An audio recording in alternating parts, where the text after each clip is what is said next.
Hai, kali ini Mimin bakal bahas alur cerita BTTH episode terbaru. Oke, langsung saja kita gaskan. Sioyan menyapu pandangannya ke sekeliling medan perang yang kini sunyi. Tatapannya mengeras. Kita tidak punya waktu untuk berlama-lama, katanya tegas. Segera menuju klan naga, Zian pasti sedang menunggu bala bantuan. Tanpa ragu sedikit pun, mereka melesat pergi, meninggalkan medan pertempuran dengan kecepatan penuh. Arah tujuan mereka jelas, Pulau Naga. Sementara itu, di perbatasan Pulau Naga Timur, neraka perang telah lebih dulu terbuka. Pasukan klan Naga Utara, dipimpin oleh seorang bangsawan tangguh, menyerbu dengan kekuatan yang nyaris tak terbendung. Pertahanan klan Naga Timur runtuh satu persatu. Hei King, pejuang terhormat yang selama ini menjadi pilar kekuatan mereka, telah tumbang. Tubuhnya tergeletak di tanah, napasnya tersengal, darah mengalir dari luka-luka parah. Ketua klan Naga Timur melangkah maju dengan wajah diliputi amarah membara. "King Huan Chen," teriaknya lantang. "Apa maksud dari penyerjapan keji ini? Apakah kalian sengaja memberi kami informasi palsu agar pasukan kami terpancing keluar, lalu kalian menghancurkan kami dari belakang?" Sebelum King Huan Chen sempat membuka suara, seorang jenderal dari klan Naga Selatan, King Huan, menyela dengan tawa meremehkan. "Percuma berbicara dengan orang-orang yang sebentar lagi akan mati," ujarnya dingin. "Lakukan sekarang. Habisi seluruh klan Naga Timur." Ucapan itu menjadi pemantik amarah. Raungan mengguncang langit ketika ketua klan Naga Timur berubah wujud. Tubuhnya membesar, menjelma naga raksasa yang megah.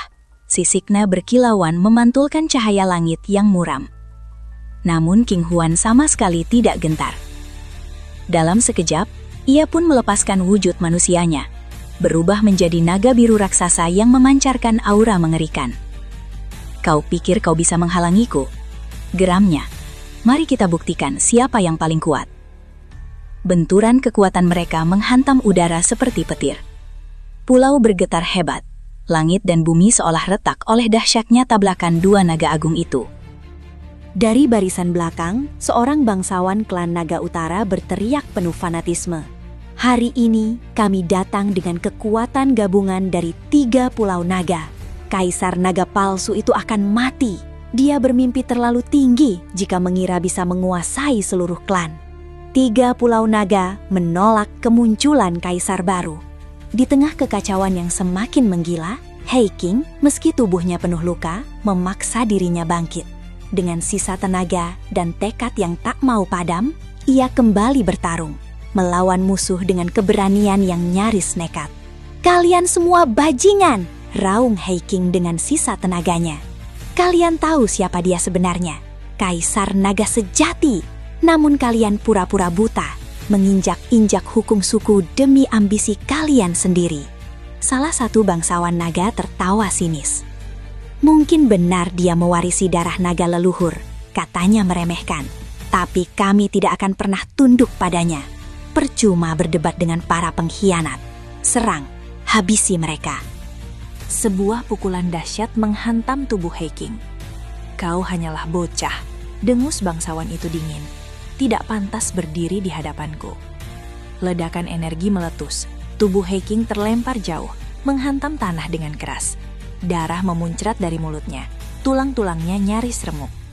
Bangsawan itu melangkah mendekat, mencengkram kepala Hei King dengan kasar.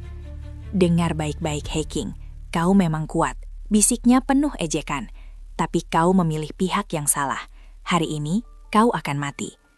Kengerian menyebar di antara anggota klan Naga Timur. "Kaisar Naga tidak akan tinggal diam jika kalian membunuh Hei King," teriak seorang prajurit dengan suara gemetar. "Hah, cibir jenderal itu. Kami tidak takut pada Kaisar Naga palsu itu. Dia tak akan mampu menghadapi kekuatan 3 pulau naga sekaligus. Sebentar lagi, kau akan menyusulnya ke alam kematian." Cengkramannya semakin kuat. Hei King mengerang tertahan, kesadarannya memudar. Dengan napas terakhirnya, ia pasrah, bersiap menyambut ajal. Namun, boom! Ledakan mengerikan mengguncang medan perang. Sang jenderal terhempas jauh ke belakang oleh serangan mendadak. Semua mata membelalak.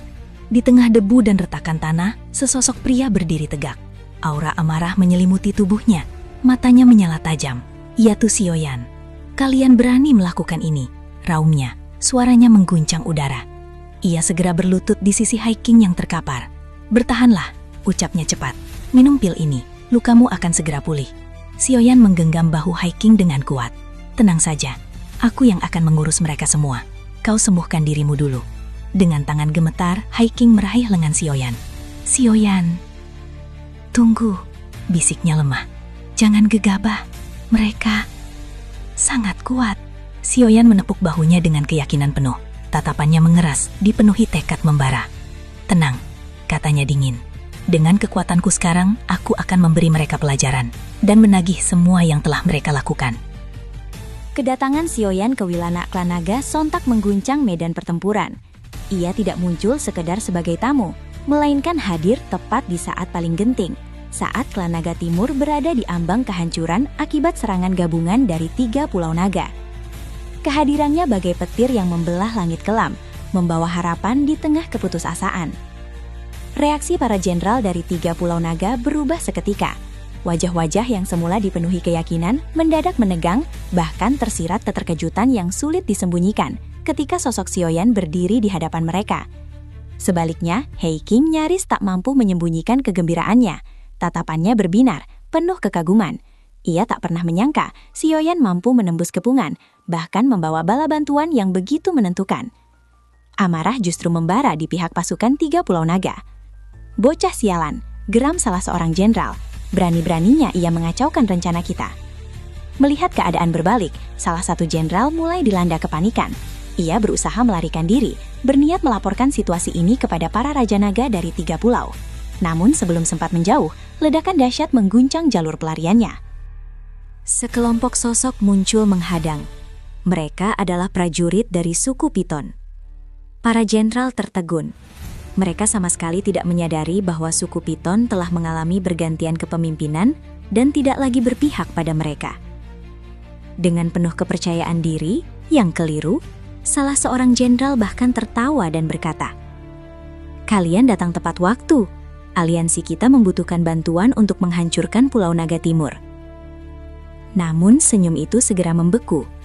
Sosok yang melangkah ke depan bukanlah pemimpin lama suku Piton, melainkan seorang pria dengan aura dingin dan menekan, pemimpin baru mereka.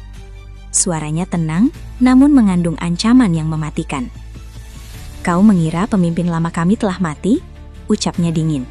"Tidak, ia telah dilengserkan dan dibinasakan. Kini, akulah yang memimpin." Dalam sekejap, kekuatan mengerikan dilepaskan. Sang jenderal bahkan tak sempat menjerit sebelum tubuhnya membeku, terperangkap dalam kristal es yang dingin dan tak bernyawa. "Aku Yao Ming," lanjutnya kemudian, menoleh ke arah pasukan klan Naga Timur. "Ketua suku Piton. Atas undangan Sioyan, aku datang untuk membantu Pulau Naga Timur." Hiking terdiam, nyaris tak percaya dengan apa yang dilihatnya. Suku Piton, musuh bebuyutan mereka, kini berdiri di pihak yang sama. Perasaan haru dan rasa syukur menyelimuti para prajurit klan Naga Timur, dan ucapan terima kasih pun bergema di antara mereka. Sementara itu, Sioyan melangkah menuju jenderal yang membeku. Sorot matanya tajam dan penuh tekanan. "Katakan padaku," ucapnya dengan nada mengancam. "Bagaimana keadaan Pulau Naga Timur sekarang? Di mana Jian?" Dengan sisa keberaniannya, sang jenderal tertawa getir. Gadis kecil itu telah dikepung oleh 3 raja naga. Mungkin sekarang dia sudah mati. Kalian semua tidak akan selamat. Ucapan itu bagaikan cambukan. Tanpa membuang waktu, Sioyan dan pasukan segera bergerak menuju Pulau Naga Timur. Dan ketika mereka tiba, kenyataan terburuk terhampar di hadapan mata. Pulau itu telah dikepung sepenuhnya oleh pasukan gabungan 3 pulau naga. Sioyan segera membuka celah dimensi. Tanpa ragu, ia memimpin pasukan menerobos masuk. Pertempuran besar pun pecah. Tidak ada lagi ruang untuk negosiasi. Pasukan musuh dihancurkan tanpa ampun, satu demi satu, hingga tak tersisa. Namun perjalanan Sioyan belum berakhir. Ia langsung menuju istana Pulau Naga Timur. Pemandangan yang menyambutnya membuat darahnya membeku. Istana megah itu telah hancur total, dilalap api, meninggalkan puing-puing dan abu. "Sial," Serunya tertahan, kita terlambat. Keheningan yang berat menyelimuti mereka. Penyesalan dan kemarahan bercampur menjadi satu. Pulau Naga Timur telah porak-poranda. Tanpa menunda lagi, kepanikan pun merebak. Mereka segera berpencar, berusaha menemukan satu nama yang kini menjadi harapan terakhir, Jian. Akhirnya di kejauhan, mereka menangkap gema benturan dahsyat yang menggelegar dari angkasa, tepat di atas sebuah pulau terpencil. Getaran itu terasa hingga ke tulang, seolah langit dan bumi tengah saling bertabrakan. Di sanalah Jian berada. Tanpa perlu penjelasan lebih lanjut, semua menyadari bahwa ia tengah bertarung. Dan lawannya bukan satu, melainkan 3 Raja Naga sekaligus. Wajah-wajah yang semula tegang seketika berubah pucat. Tanpa ragu, mereka segera mempercepat langkah menuju sumber kekacauan itu. Di atas langit pulau terpencil tersebut, Jian benar-benar bertempur dalam pertempuran yang mengerikan.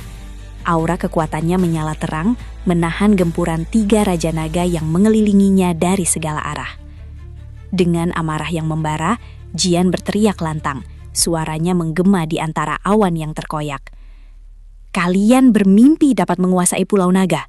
Kalian menolak tunduk padaku, pewaris sah tahta Raja Naga. Pengkhianat seperti kalian tidak pantas menyebut diri sebagai raja. Salah satu dari 3 Raja Naga itu menatapnya dengan senyum dingin.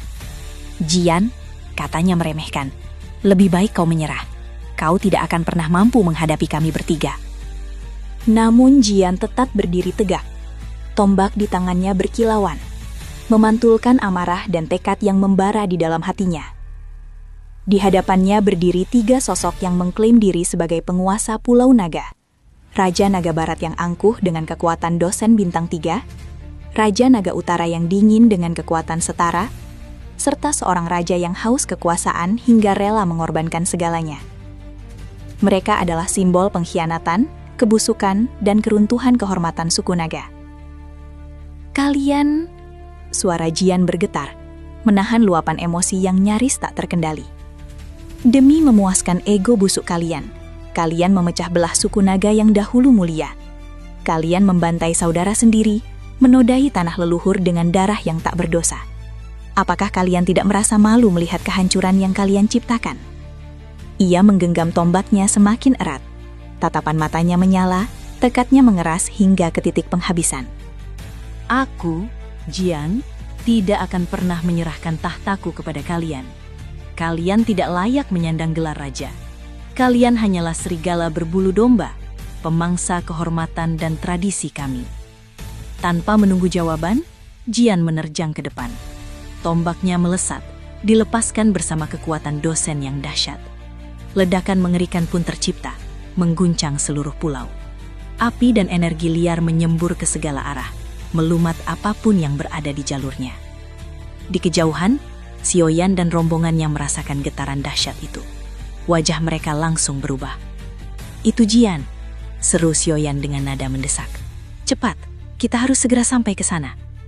Tanpa menunda lagi, mereka bergegas menuju sumber ledakan. Jantung mereka berdegup kencang, dibayangi kekhawatiran akan nasib Jian dan masa depan Pulau Naga itu sendiri. Namun, ketika rombongan Xiaoyan hampir mencapai lokasi pertempuran, tanah tiba-tiba bergetar hebat. Bebatuan di hadapan mereka terbelah. Dari balik retakan tanah, muncul sesosok makhluk raksasa yang mengerikan. Tubuhnya tersusun dari batu kasar yang diselimuti lumut dan retakan tua. Matanya menyala merah darah, memancarkan niat membunuh yang pekat. Haha, tawa makhluk itu menggema, berat dan menggelegar. Kalian pikir bisa lewat begitu saja? Ia melangkah maju, setiap pijakannya mengguncang tanah. Jangan bermimpi. Urusan Pulau Naga bukan urusan kalian. Kalian tidak akan ikut campur. Tanpa menunggu jawaban, raksasa batu itu mengayunkan lengannya. Hantaman dahsyat memicu gelombang kejut yang merobohkan pepohonan di sekitarnya. Namun, Xiaoyan tidak gentar. Ia segera membangkitkan kekuatan tersembunyinya. Tubuhnya diselimuti wujud kaca kingkong tingkat 2. 2 kekuatan besar bertabrakan. Ledakan menggelegar mengguncang area, debu dan batu beterbangan ke udara. Xiaoyan dan raksasa batu terlibat dalam pertarungan brutal, saling menghantam tanpa memberi celah sedikit pun. Di sisi lain, Heiking berteriak cemas. Kita harus segera membantu Jian. Namun raksasa batu itu menghalangi jalan. Raungannya bergema penuh ancaman. Mereka terjebak, tak mampu bergerak maju, hanya bisa menyaksikan pertempuran yang menggila. Tak lama kemudian, ruang di udara kembali bergejolak. Dua sosok muncul dari celah dimensi. Ketua pertama Pulau Naga Barat dan Ketua pertama Pulau Naga Selatan. Aura kekuasaan mereka menekan siapapun yang berada di sekitarnya. Ketua pertama Naga Barat menatap raksasa batu dengan sinis. Suanmo, kau sungguh mengecewakan. Menghadapi manusia saja tak becus. Sepertinya kami harus turun tangan sendiri. Keterkejutan melanda semua pihak. Douseng Bintang 2, kekuatan yang luar biasa. Pertempuran kembali meletus dengan skala lebih mengerikan. Xiaoyan dan kelompoknya maju tanpa gentar. King Lin berubah menjadi ular raksasa, menghancurkan barisan musuh. Sementara Xiaoyan menghadapi para ketua pertama dengan keberanian penuh. Kita tidak mundur, teriak Xiaoyan.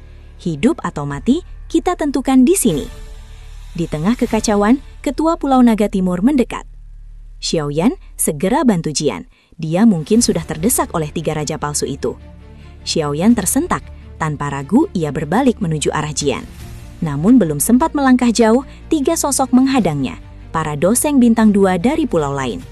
Salah satu dari mereka tersenyum mengajak. Bocah, kau mau kemana? Tempat ini akan menjadi kuburanmu.